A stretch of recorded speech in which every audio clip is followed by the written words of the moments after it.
everybody, welcome back to the channel. Today I am excited to be bringing you another pattern review for the different items I have made for our trip that we are on when you're watching this video. First of all, welcome to all my new subscribers. Thank you so much for tuning in today. I may be delayed in getting responding to some comments because we are traveling when these videos pop up, but I will definitely get back to you. So today I am coming in with McCall's 7596. I did view C with a combination of the sleeves at view A, which you cannot see on the model on the front, but let me show you. Yeah, you can see it on the line drawing. You can see the sleeves, that they're tie sleeves. So let's get into this review. So you all know, if you've been following me on my channel, I had some very precious fabric that I wanted to show off the print, the design of the fabric, and do something really simple. So I felt like this Palmer and Plesh, this is by Palmer and Plesh, pattern was very simple, no darts or anything like that, that will allow this fabric just to be flowy and stand out. Now, what you will notice, as I've said in my previous couple videos, is that I'm recording during the review today, but I'll be recording me in the dress and just kind of looks, and I'll insert those as I'm editing it. So don't think, okay, how did she get that background? That's because we're traveling. Everybody, look who I am sitting here with. Yes, it is Miss Myra from Myra Lorraine here on YouTube. I will link her video down below. Make sure you go check her out. We are here in Florida. I'm here for a conference, but Myra and I and our husbands, we've been hanging out together this weekend, having a really good time. And so we've been having fun, and so I've been hanging out with Miss Myra. So I will put down the link down below because she did a separate video to show you some behind the scenes of where we've been, what we've been doing. We went to a fabric store, so make sure you go check that out. But Myra's going to take some pictures of me in this lovely, my Go Girl fabric. The dress turned out very beautiful. Yes, so stay tuned. You will see more pictures of that coming up here shortly. But make sure to go check out Myra Lorraine here on YouTube to see all the behind the scenes of what we've been up to this weekend. Bye. Thanks, guys. Bye. Let me just, I made a couple of notes on the about the pattern. So what I did like about the pattern is that any adjustments that you have to make, if you have any other Palmer and Plesh patterns, they walk you through adjustments. If you have to do a sway back adjustment, some kind of bust adjustment or anything like that, they have the lines marked on the pattern to allow you to do that. I actually did, y'all know I've talked about this before in a previous video, I don't do tissue fitting, but for this one I did, because it was just two pieces I needed to worry about, the front and the back, because they both were being cut on the fold. So I went ahead and just pinned the pieces together, did a quick tissue fit, because the sizing says it goes up to an extra small to an XXL, and this particular pattern is the large through XXL, and so that is giving me a bust of only 42, I'm sorry, starting at a 38 all the way up to 48, and I'm a 51. But I knew, obviously, as you can tell, this is a very roomy tunic style dress, so I wasn't worried about anything not fitting. And so but if I need to do a sway back, which I wasn't looking to do any fitting for this, I was specifically looking for this to be totally flowy, very loose fitting, nothing contouring the body. I had, for this fabric, I didn't want any of that because I didn't want to disrupt the design, or disrupt it as little as possible, if that makes sense. So I did no adjustments on this pattern. And so, as you all know, the fabric that I used was the Go Girl fabric I got from Stela Textile Designs. I will put the name of her shop here across on the screen. I will also put a link to her shop down in the description box, as well as a link to her Instagram page, so you can at least see the different types of fabrics that people have made up. She posts the pictures on her Instagram of people who've made up different looks. So let's get into this make. Let me just start out with the instructions for this. Like I said, the pattern pieces include if you need to do a sway back, bust adjustments, different things like that, you can. The pattern does not have on the markings what the finished garment measurements are on none of the pattern pieces, and I believe that's because they do have the opportunity to fit, and it walks you through the fitting piece. But outside of that, you only have the front, the back, the facing pieces, and then if you do the ties, so very, very minimal pieces actually to deal with. So far as the instructions, the only thing that I did get caught up on a little bit was how to put making sure I put the ties in correctly. So but I'll talk about that. I say I need to nip a couple threads here, but I will talk about that. While there are a lot of pages in the pattern, I will say again, there's like 8 pages to this pattern, but trust me, the steps very, very minimal, is because they're doing a lot of fitting, showing you a lot of fitting throughout the pattern. That's basically the reason why. And I did use bias tape to finish off seams. I'll show you where I did that. I used knit interfacing for the facing pieces, and I finished off, because it tells you you can finish off your edges, and I used bias binding to finish off my edges. And so that's it for so far as the pattern.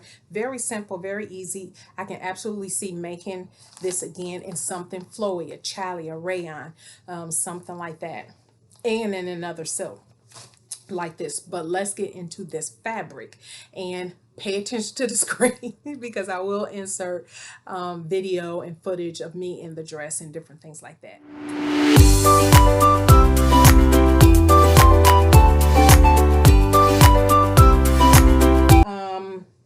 The fabric, absolutely gorgeous, absolutely gorgeous.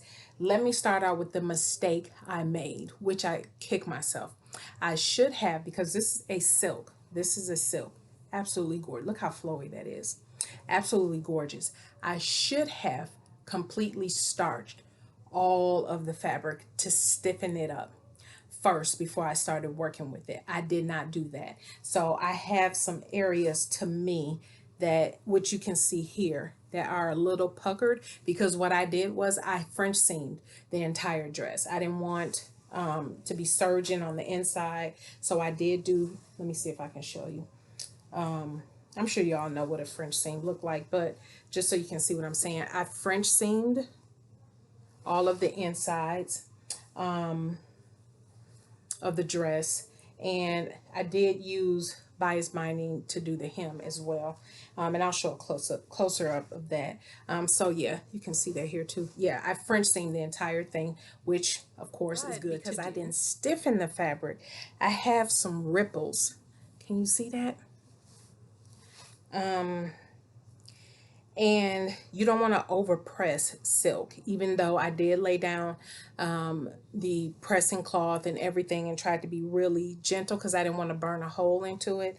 But had it been stiff while I was sewing it, I wouldn't have had this problem.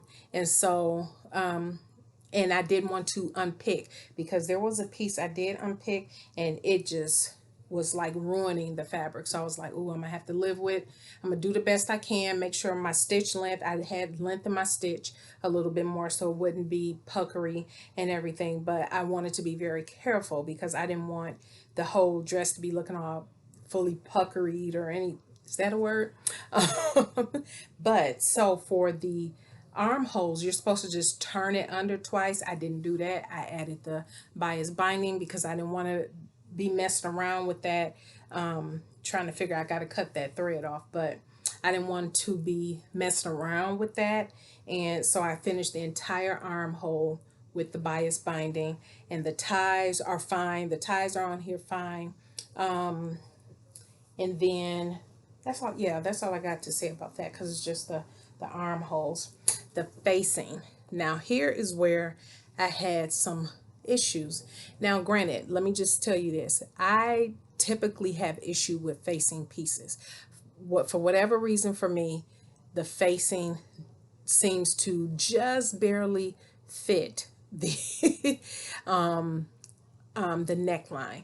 And that's telling me a couple things. Either I'm not properly stabilizing the neckline, or maybe I cut the facing piece off wrong, or when I attach them, something is going wonky. So that's typical for me. And initially I said maybe I should just bind the whole neckline. But I was worried because it's silk. I wanted to lay right. And so as you can tell, the back does not lay perfectly the way I would want it to, but you will see pictures of me wearing it. It's fine. The front is fine.